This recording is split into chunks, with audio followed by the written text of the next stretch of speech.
見てください。すべての具がとろけて混ざった100時間煮込みカレーです。わあ、すごく美味しそうです。では早速美味しそうだね。いただきます。それでは皆さんまた来週。そろそろ寝よっか。うん。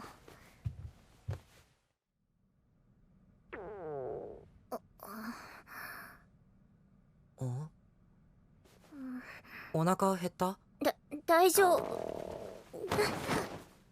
ちーちゃん、今から食べちゃおっか。